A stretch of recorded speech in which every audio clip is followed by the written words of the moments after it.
பீக்ரு சொந்தங்களுக்கு வணக்கம். இன்னைக்கு நேர்காணல நம்மளோட இருந்திருப்பவர் பொருளாதார நிபுணரும் அரசியல் விமர்சனருமான திரு CA சுப்ரா அவர்கள்.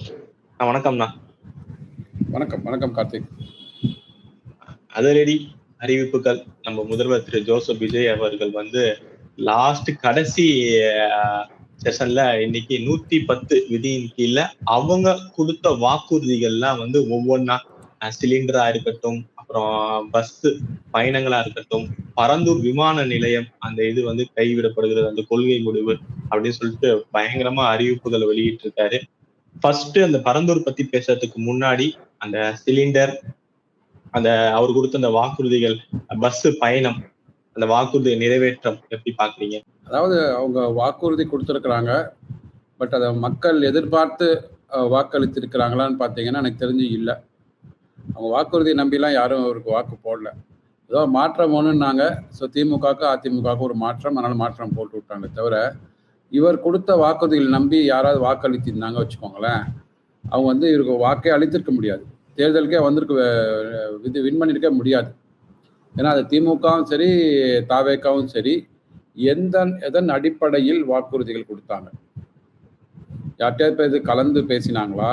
இல்லை இப்போ மகளிர்கள் இப்போ எனக்கு துன்பப்படுறேன், இல்லைனா பரந்தூரில் போயிட்டு நீங்கள் இது கேட்டிங்களா, குறை கேட்பு முகாம் நடத்தினீங்களா? அங்கே உள்ள மக்கள் என்ன சொன்னாங்க? முன்னாடி உள்ள திமுக அந்த திட்டத்தை எதற்காக கொண்டு வந்தாங்க? அது திமுக கொண்டு வந்ததுனாலேயே திமுகவில் உள்ள அந்த முக்கிய நிர்வாகிகள் அங்கே நிலத்தை வாங்கிட்டாங்க, விலைலாம் ஏறி போச்சு, அதை வச்சு அவங்க லாபம் பண்ணுவாங்க அப்படின்றதுக்காகவே இது முடக்கப்பட்ட திட்டமாக நான் பார்க்குறேன். ஏன் அப்படி சொல்கிறேன் அப்படின்னா, இப்போ அங்கே 5000 ஏக்கர் கிட்ட இருக்கு வச்சுக்கோங்களேன் அங்கே பரந்தூரில். இப்போ நீங்கள் புதிதாக ஒரு விமான நிலையம் ஸ்டார்ட் பண்ண போகிறீங்க, எங்கே இருக்குன்னு ஒரு இது கொண்டு இம்ப்ளிமெண்டேஷன் பண்ணுறதுக்கு இது பண்ணுவாங்க, எந்தெந்த இடத்த போயிட்டு ஆராய்வாங்க இல்லையா? அது மாதிரி பார்க்கும்போது 5000 ஏக்கர் உங்களுக்கு தமிழகத்தில் எந்தவித பாதிப்பும் இல்லாமல் எங்கே இருக்கும்?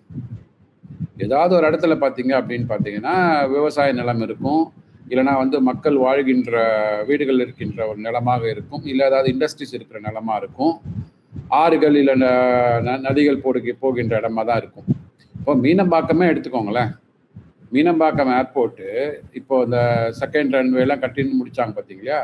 அதுவுமே பார்த்தீங்கன்னா பக்கத்தில் விளைநிலங்களுக்கு தான் செஞ்சுது. ஒரிஜினலாக மீனம்பாக்கம் இருக்கிறதுலாம் பார்த்தீங்கன்னா வயல்வெளி இருந்த இடம் தானே அது. அப்போ யாரோ ஒருத்தர் உங்களுக்கு காம்ப்ரமைஸ் பண்ணி கொடுத்துருக்குறாங்க. அதனால இன்னைக்கு விமான நிலையம் கட்டப்பட்டு இன்டர்நேஷ்னல் தரத்தில் அது இருக்குது. அப்போ அதே மாதிரி இன்னொரு விமான நிலையம் அங்கே எடுத்துகிட்டு போகணும். சரி, முதல்ல விமான நிலையம் வேணுமா, ரெண்டாவது விமான நிலையம் இப்போ வேணுமான்றதே என்னை பொறுத்த வரைக்கும் ஒரு கேள்விக்குறி. ஓகே, ஏன்னா இங்கே இருக்கிற சென்னை விமான நிலையமே பார்த்தீங்கன்னா காலையில் ஒரு ஃப்ளைட் போகும்போது பிஸியாக இருக்கும், ராத்திரி மிட் நைட் இந்த மிடில் ஈஸ்ட்லேருந்து வர ஃப்ளைட்னால இதாக இருக்கும், கூட்டம் இருக்கிற மாதிரி இருக்கும். பகல்லலாம் கூட்டமே இருக்காது, நீங்கள் போய் பாருங்கள். அப்போது அது ஒன்று. அது எப்படி நம்ம உயர்த்த போகிறோம், அந்த பயணிகளோட எண்ணிக்கை எப்படி உயர்த்த போகிறோன்னு பார்க்கணும். இல்லை அதை தாண்டி பார்த்தீங்க அப்படின்னா நிறைய மதுரையாக இருக்கட்டும், திருச்சியாக இருக்கட்டும், சேலம், தூத்துக்குடி, கோயம்புத்தூர் இந்த மாதிரி விமான நிலையங்களில் எப்படி இன்னும் நம்ம இடத்த மேம்படுத்தி அங்கே நிறைய ஏர் டிராஃபிக்கை இம்ப்ரூவ் பண்ண முடியுமாலாம் பார்க்கணும். ஓகே, அதெல்லாம் அது எந்த அரசாங்கமாலும் பண்ணணும், அது பண்ணலை அப்படின்றது தான் நம்மளோட குற்றச்சாட்டு. ஓகே, அதை கடந்து பரந்தூரில் திமுக எடுத்துட்டாங்க, அது அவங்க பண்ணணும்னு முடிவு பண்ணாங்க. இப்போ பரந்தூரை ட்ராப் பண்ணுறாங்க இவங்க. இப்போ என்னோட கேள்வி, வேற எங்க நிலம் இருக்கு? 5000 அவங்க சொல்றாங்க மீனம்பாக்கம் பக்கத்துலயோ இல்ல செங்கல்பட்டுல பாத்துக்கிட்டு இருக்கிறதாவும் செய்திகள் வருது. நாங்க உங்களுக்கு மாற்று இடம் கண்டிப்பா நாங்க தருவோம், ஆனா பரந்தூர் வேணா, அது விவசாயிகளுக்கு பாதிப்பு அப்படிங்கிறாங்க. இதனால அவங்க இடம் தரைங்கிறாங்க. அதனால 10 வருஷம் பேக்ல போயிடும், இது ஒரு பெரிய தவறான முடிவுகள் அப்படின்னு சொல்லிட்டு எதிர்வினை ஏன் வருது? இல்லம்மா, இப்போ நீங்க என்னோட கேள்வி 5000 ஏக்கர் தொக்கா ஒரு இடத்துல தமிழ்நாட்டில் எங்க இருக்கும்? நீங்க என்ன சொல்றீங்க? தமிழ்நாடு வளர்ந்த மாநிலம், நம்பர் 2 இன் ஜிடிபி, நம்பர் 1 இன் ஜிடிபி growth ரேட்டில். அப்போ வளர்ந்த மாநிலமாக இருக்கும்போது உங்களுக்கு தமிழகம் முழுவதும் இண்டஸ்ட்ரீஸ்லாம் வந்திருக்கும்ல. இங்கே தான் நம்ம கிராஸ் என்ரோல்மெண்ட் ரேஷியோலாம் 55% இருக்குது. அப்போனா இங்கே பள்ளி கல்லூரி சாலைகள்லாம் ரொம்ப நிரம்பி இருக்கும். அப்போ இடமே எங்கே இருக்க போகுது உங்களுக்கு? அப்படின்ற நான் அப்போ இடம் இல்லாத இடத்துல போயிட்டு நீங்கள் ஏர்போர்ட்டை கட்ட போறீங்களா? அதுக்கு எங்க இடம் இருக்கு? இது வந்து நீங்க அவங்க என்ன பண்றாங்க பார்த்தீங்கன்னா, இது வந்து திமுக செய்தது நம்ம சரின்னு வாதிடல, ஓகே. ஆனா திமுக எப்படி இது திமுக அப்படியே திராவிட மாடல் 2.0 மாதிரி தான்.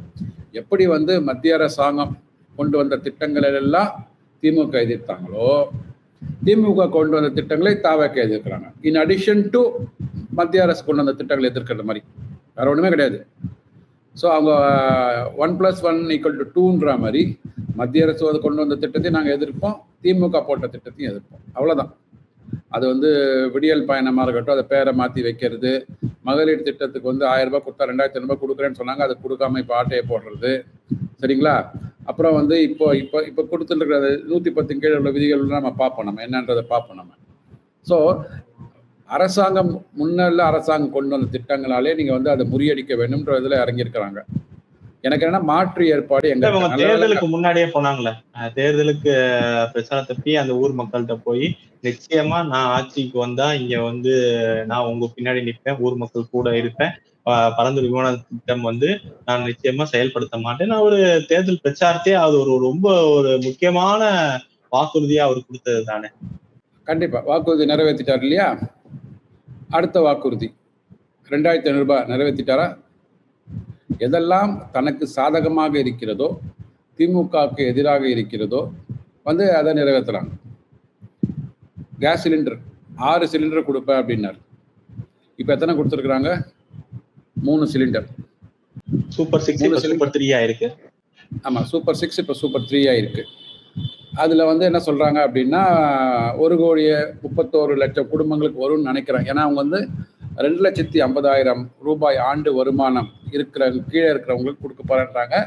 குறிப்பா அதுதான் அந்த மகளிர் உரிமை திட்டம் போது இல்லை பார்த்தீங்களா, அதுதான். ஏன்னா மகளிர் உரிமை திட்டத்திலையும் பார்த்தீங்கன்னா தொகையிலையும் பார்த்தீங்கன்னா அதுல வந்து ஆண்டு வருமானம் 2 லட்சத்துக்கு கீழே இருக்கிறவங்களுக்கு தான் அந்த 1000 ரூபாய் போகுது. அதுவே வந்து எப்படி வந்து ஒரு 5 வருஷமா ஒரு குடும்பத்துல ஆண்டு வருமானம் உயராமே இருக்குன்னு எனக்கு தெரியல.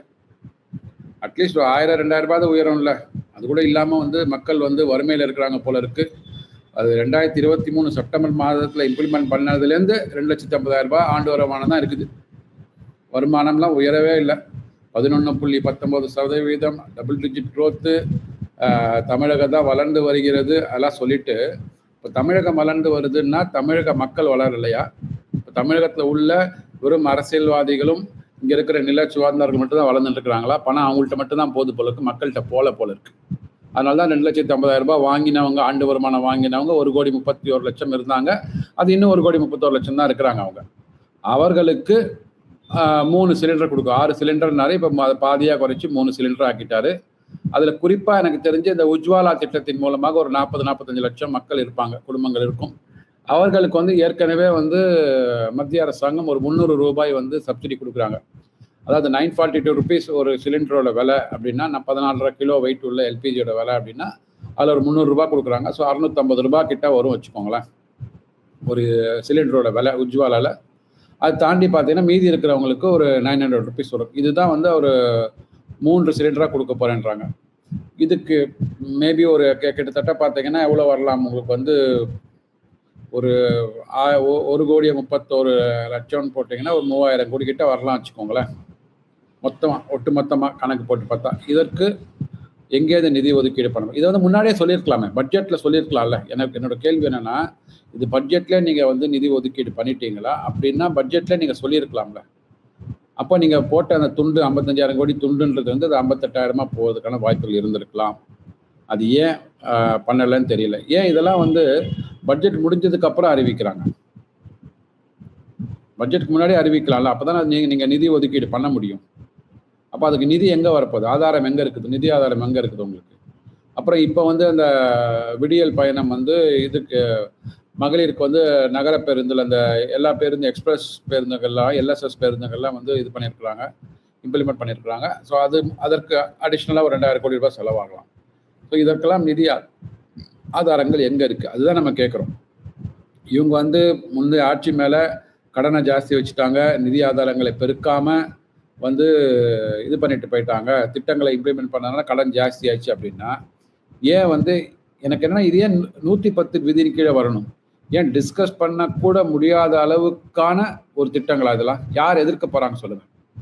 இப்போ நீங்க வந்து உங்களோட 5 கொள்கை தலைவர் இருக்கிறாங்க. அந்த 5 கொள்கை தலைவர்களை வந்து தமிழ்நாட்டின் வந்து தலைவர்களா இது பண்றீங்க, பிரகடனம் பண்றீங்க. இல்ல வந்து உங்களோட ஏதாவது தனிப்பட்ட ஒரு திட்டத்தை வந்து நீங்க இது பண்றீங்க அப்படின்னா, இம்ப்ளிமெண்ட் பண்ண போறீங்கன்னா 110 கீழே கொண்டு வாங்க. யார் வந்து இதை எதிர்க்க போறாங்க உங்களுக்கு? 3 சிலிண்டர் ஃப்ரீயா கொடுக்கறது வந்து யாராவது எதிர்ப்பாங்களா? அப்போ எதிர்க்காத ஒரு திட்டத்தை ஏன் விவாதத்துக்கு உட்படுத்த மாட்றாங்க? இல்ல இது ஒரு ஃபீசிபிளா ஆகுமாண்ணா? ஏன்னா இப்ப நம்ம பார்த்திருப்போம், இன்னும் வந்து ஹர்மோஸ் ஒரு பிரச்சனை போயிட்டு இருக்கு.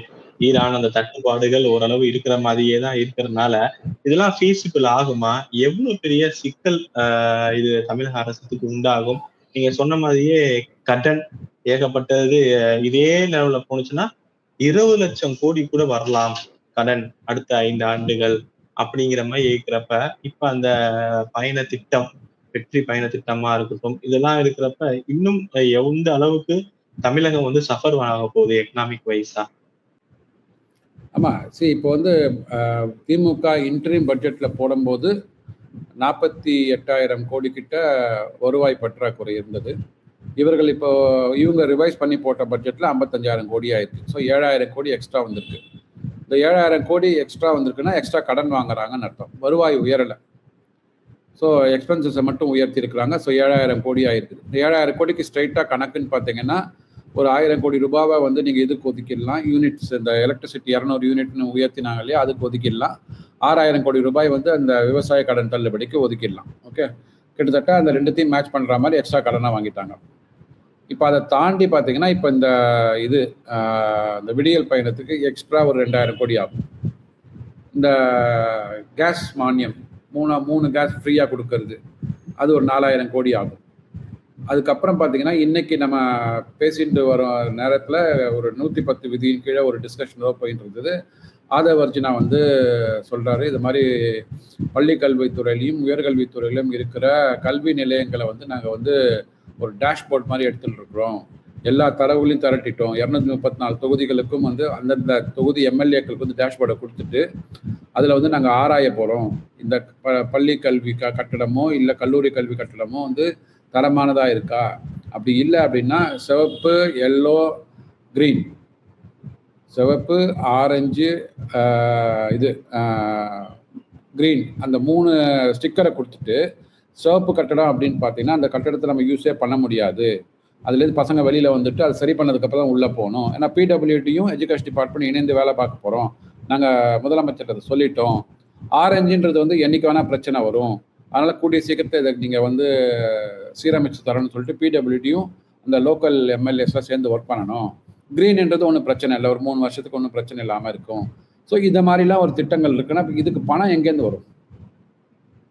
நீங்கள் நல்லா பேசுகிறீங்க, ஏன்னா உங்களுக்கு பின்புலம் வந்து சினிமாவில் இருக்குது. திரைக்கதை வசனம் எழுதிய நிறைய வந்து மக்கள் அங்கே உங்க கூட சப்போர்ட்டில் இருக்கிறாங்க. அழகாக பேசுறதுலாம் நல்லா இருக்குது. என்னோட கேள்வி என்னன்னா, இதெல்லாம் ஏன் வந்து பட்ஜெட்டை சமர்ப்பிக்கும் போது பேசலை? இன்னொன்று, ஏன் இதை 110 கீழே விவாதத்துக்கே உட்படுத்தாம இது வந்து ஒன்லைன் கம்யூனிகேஷனை அடிச்சு விட்றீங்க? அதுதான். இப்போ யாராவது பள்ளி கல்வி கட்டடத்தை வந்து சரி பார்க்கணும் அப்படின்னா யாராவது வேணான்னு சொல்லுவாங்களா? நோன்னு சொல்லுவாங்களா? இல்லையா? அது இன்னும் உங்களுக்கு வந்து விவாதத்துக்கு வச்சுக்கோங்க, ரொம்ப நல்லா இருக்கும். ஏன்னா வந்து முந்தைய திமுக அதிமுக காலத்தில் கட்டிய கல்விக்கூடங்கள் ஒழுங்காக பராமரிக்கப்படலை அப்படின்றது வந்து நல்ல குற்றச்சாட்டு எடுத்து வைக்கலாம்ல. அப்போ அந்த ஆதாரங்கள் உங்கள்கிட்ட இல்லாததுனால தான் நீங்கள் வந்து 110 கீழே போகிறீங்க. இதெல்லாம் அழகாக ஏன் 110 போக நல்லா ஒரு மானிய கோரிக்கை விவாதமாக எடுத்துக்கலாமே இதெல்லாத்தையுமே. அதுதான் பிரச்சனை. இப்போ அதுதான் நம்ம கேள்வி கேட்கிறோம். 110 வந்து உங்களுக்கு அவங்க எப்படிதான் சிக்கல் கையாளுவாங்க? ஏன்னா அவங்க வாக்குறுதி கொடுத்துட்டாங்க. வாக்குறுதி நிறைவேற்றலனா எதிர்கட்சிகள் வந்து குறை சொல்லிக்கிட்டே இருப்பாங்க. ஒரு பக்கம் கடன் சுமை, அது எதிர்கட்சியால நேர்ந்ததுதான். ஸோ அதனால இப்ப வாக்குறுதி கொடுத்ததும் செயல்படாம இருந்தாலும் சிக்கலுக்கு உண்டாகிறாங்க. இப்ப செயல்படுத்துறாங்க வாக்குறுதிகள்ல, அதுலயும் அவங்க வந்து மாட்டிக்கிறாங்க கிரிட்டிசிசம்ல. என்னன்னா வந்து 6 சிலிண்டர் சொன்னீங்க, 3 சிலிண்டர் தான். எல்லா பஸ்ஸுக்கும் சொன்னீங்க, அதுலயே இது கொண்டு வந்திருக்கீங்க. அந்த அவங்க சொன்னாங்கல்ல, ரூபாய் எல்லாருக்கும் சொல்லிட்டு எப்படி அவங்க தகுதி கொண்டு வந்தாங்களோ அதே மாதிரி இப்ப சிலிண்டர்ல தகுதி கொண்டு வரீங்க அப்படின்றப்ப அப்ப அரசு என்னதான் பண்றது? வாக்குறுதி கொடுத்தது நிறைவேற்றி தானே ஆகணும். ஆமா, நீங்க அந்த தாய்மாமன் முதல்தர விட்டீங்களா, அதுலயும் வந்து அனைத்து குழந்தைகள் நாங்க இப்ப அரசு மருத்துவமனைகளை பிறக்கின்ற குழந்தைகளுக்குன்னு சொல்லியிருக்கிறாங்க. சரி, அதாவது இது வாக்குறுதி கொடுக்கும் போது உங்களுக்கு தெரிந்திருக்க வேண்டும். ஆட்சிக்கு வரணும்னு ஆசை இருக்கு எல்லாருக்குமே. ஆட்சிக்கு வரணுன்றதுக்காக மட்டும் வாக்குறுதிகளை அள்ளி வீசக்கூடாது. ஏன்னா இப்போது ஒரு ஊடகத்தில் இருக்கிற நமக்கே வந்து தமிழகத்தோட பட்ஜெட் போன 3-4 வருடங்களாக நம்ம ட்ராக் பண்ணிட்டு இருக்கோம். எப்படி இருக்குது, நிதி நிலைமை எப்படி இருக்குது, எப்படி போக போகுதுன்னா நம்ம நிறைய பேசியிருக்கோம். அதனால் நீங்கள் உங்கள் கூட இருக்கிற ரசிகர்கள் இன்றைக்கி தொண்டர்களாக மாறி இருக்கிறாங்க, கட்சி தலைவர்களாக இருக்கிறாங்க, அவங்களாம் ஜென்சி அவங்களாம் வந்து இந்த மாதிரியான சோஷியல் மீடியாவில் திமுக ப்ரெசென்ட் பண்ணும்போது பட்ஜெட்டை ப்ரெசென்ட் பார்க்காம இருந்திருப்பாங்களா, அதன் மீது எதிர்கட்சிகள் வைத்த குற்றச்சாட்டை வந்து பார்க்காம இருந்திருப்பாங்களா? அப்போ நீங்கள் அதெல்லாம் பார்க்காம நீங்கள் வந்து தேர்தல் வாக்குறுதியை ப்ரிப்பேர் பண்ணியிருக்கீங்க அப்படின்னா எப்படி மக்கள் நம்புவாங்க?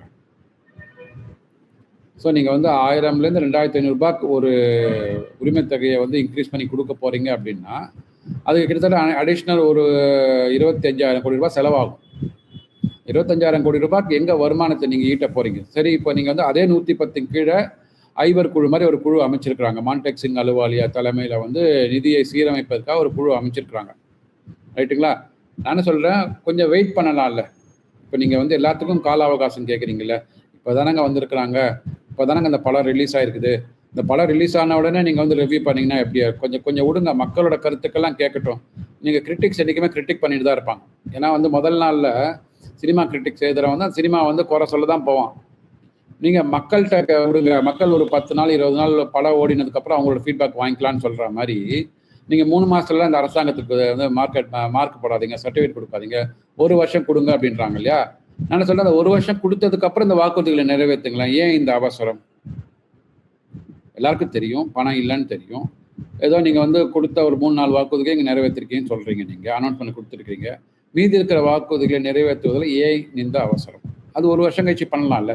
ஏன்னா 1 வருஷம் கழிச்சு உங்களுக்கு தெரிஞ்சிடும் இந்த அரசாங்கம் கொடுத்த பட்ஜெட்டு கரெக்டாக அவங்க மீட் பண்ணியிருக்காங்களான்னு தெரிஞ்சிடும். ஸோ மீட் பண்ணிட்டாங்க அப்படின்னா நீங்கள் சொன்ன மாதிரியே வந்து அந்த மான்டெக் சிங் அலுவாலியா மூலமாக நாங்கள் நிதியை சீரமைச்சிட்டோம், நிறைய பணத்தை கொண்டு வந்துட்டோம்னா அந்த பணத்துலேருந்து நீங்கள் அடுத்த வருஷம் கூட இந்த வருஷத்துக்கு உண்டான சேர்த்து கூட கொடுக்கலாமே கேஸ் மானியத்தை. இப்போ நீங்கள் அடுத்த வருஷம் வரீங்க, அடுத்த வருஷத்துக்கு திருப்பி இதே திட்டத்தை 3 கேஸ் மானியம்னு அனுப்பிக்கிறீங்க. இப்போ நாங்கள் வந்து சொன்னது வந்து நாங்கள் வந்து ஆட்சியில் என்னைக்கு வந்தோமோ அன்னைக்கு கொடுக்க போகிறோன்னு சொல்லியிருக்கோம். இந்த அப்படி போன வருஷத்துக்கு உண்டான 3 கேஸ் மானியமும் இந்த வருஷத்துக்கு உண்டான 3 கேஸ் மானியமும் 6 கேஸ் மானியம் கொடுத்து நான் உனக்கு வந்து அடுத்த வருஷம் கொடுக்குறேன், போக போக 3 கேஸ் மானியம் கொடுக்குறேன்னு சொல்லலாம்ல. ஏன் சொல்ல முடியல அது மாதிரி? ஸோ எல்லாமே வந்து ஒரு கவர்ச்சிக்காகவும் ஒரு வாக்குறுதிகளை கொடுத்துட்டோம். ஸோ மக்கள் மனசுல வந்து ஒரு ஆன்டி நீங்க ஒரு பொருளாதார நிபுணரா இப்ப இந்த இப்ப எம்எல்ஏக்கு காரு, தங்க மோதிர திட்டம், இப்ப சிலிண்டரோடது, பேருந்து பயணம், வெற்றி பயண திட்டம், இதெல்லாம் எக்கனாமிக் பொருளாதார நிபுணரா இது எங்க போய் கொண்டு விட போகுது தமிழகத்தை? ஏற்கனவே திமுக அதிமுக அவர்கள் செயல்படுத்த திட்டங்களை அப்படியே கண்டினியூ பண்ணிட்டு போனாலே வித்தவுட் பணம் நமக்கு வராமல் ரெவென்யூலாம் இன்க்ரீஸ் பண்ணுறதுக்கு உண்டான ஆப்பர்ச்சுனிட்டிஸ் இருக்கான்னு எனக்கு தெரியல. ஏன்னா இந்த பட்ஜெட்டில் அதுக்கு உண்டான ஒரு அறிகுறி எனக்கு தெரியல. அப்படி இருக்கும்போது வருஷம் கிட்டத்தட்ட ஒரு 1.25 லட்சம் கோடி கடன் வாங்க போகிறாங்க. 50,000-55,000 கோடி கடனை திருப்பி அடைக்க போகிறாங்க. வாங்கின கடன்லேருந்து மீதி 1,25,000 கோடி அப்படியே ஏற போகிறது. அது ஏற போகிறனால தான் எல்லாருக்குமே தெரியும் 2031 இந்த ஆட்சி முடியும் போது ஒரு 20 லட்சம் கோடி கடனில் வந்து நிற்கும் தமிழகம். அதை தாண்டி இப்போ அறிவிக்கிறாங்க பார்த்தீங்களா திட்டங்களுக்கெல்லாம். எனக்கு தெரிஞ்சு ஒரு தோராயமாக ஒரு 15,000-20,000 கோடி செலவாகும் இப்போ அறிவிக்கிற திட்டங்களுக்கு எல்லாமே. இது இன்னொரு 5 ஆண்டுகளுக்கு போச்சு வச்சுக்கோங்க, ஒரு 75,000 கோடிலேருந்து 1 லட்சம் கோடி எக்ஸ்ட்ரா கடன் வாங்க வேண்டியது இருக்கும். ஸோ அதனால் இது வந்து 21-22 லட்சம் கோடிகள் தாண்டி தான் போகுமே தவிர குறைவதற்கு வாய்ப்புகள் இல்லை. அது எப்படி குறைக்கணும் அப்படின்னா, நீங்கள் வந்து ரெவென்யூ லீக்கேஜ் அரெஸ்ட் பண்ணுறேன்னு சொல்கிறாங்க. பட் அதை அரெஸ்ட் பண்ணினதுக்கு உண்டான எவிடன்ஸு, அது கல்லால் பணம் வந்ததுக்கு உண்டான எவிடன்ஸ் வந்து இல்லை. ஏன்னா மரிய வில்சன் வந்து அந்த சட்டசபையில் பேசும்போது சொல்கிறாரு, முதல் 3 மாதங்களுக்கு 15,000 கோடி ரூபாய் ட்ரெஷரியில் பணம் வந்துடுச்சு அப்படின்றாரு. தங்கம் தென்னரசு கேட்குறாரு, எப்படி பணம் வந்ததுன்னு கேட்டோன்னா இல்லை வருவதற்குண்டான ஒரு சாத்தியக்கூறுகள் இருக்குன்றாரு. புரியுதுங்களா? ஸோ 15,000 கோடியே வந்து ஒரு 3 மாசத்துல வந்துடுச்சு அப்படின்னா நீங்க வந்து அப்போ உங்களுக்கு ஃபுல் இயர் பட்ஜெட்ல அது ரெஃப்ளெக்ட் ஆயிருக்கணும்ல. ஃபுல் இயர் பட்ஜெட்ல உங்களுக்கு வருமானம் குறைச்சி தானே காமிச்சிருக்கிறீங்க. தமிழக வருமானம் உயரவில்லை, ஜிஎஸ்டிபி உயரலை. என்ன திமுக கொடுத்தாங்களோ அதே திமுக 41 லட்சம் கோடி கிட்ட நினைக்கிறேன், அதை அப்படியே காமிச்சிருக்கிறீங்க. ஸ்டேட் ஓன்டு டேக்ஸ் ரெவென்யூ 3000 கோடி குறைச்சி காமிச்சிருக்கிறீங்க. எல்லாமே குறைச்சி காமிச்சிருக்கிறீங்க. அப்படி இருக்கும்போது உங்களுக்கு வந்து எப்படி வந்து இந்த அரசாங்கம் வந்து அவங்க சொன்ன வாக்குறுதிகளை வந்து எப்படி காப்பாற்றுவாங்க? வாக்குறுதின்றது வந்து வெறும் பணம் கொடுக்கறது மட்டும் வாக்குறுதி இல்லையா? இல்லைல்ல. அதை நிதி நிர்வாகத்தை சீரமைக்க போறோம்னு சொல்லிட்டு ஒரு வாக்குறுதி கொடுத்துருக்குறாங்கல்ல, அதுதானே முக்கியம். அந்த வாக்குறுதி நிறைவேற்றலைன்னா அப்புறம் யாரு அடுத்து வரப்போகின்ற தேர்தல் மக்கள் எப்படி உங்களுக்கு வாக்களிப்பாங்க? இதுதான் மிக முக்கியமாக கவனிக்கப்பட வேண்டிய விஷயம்.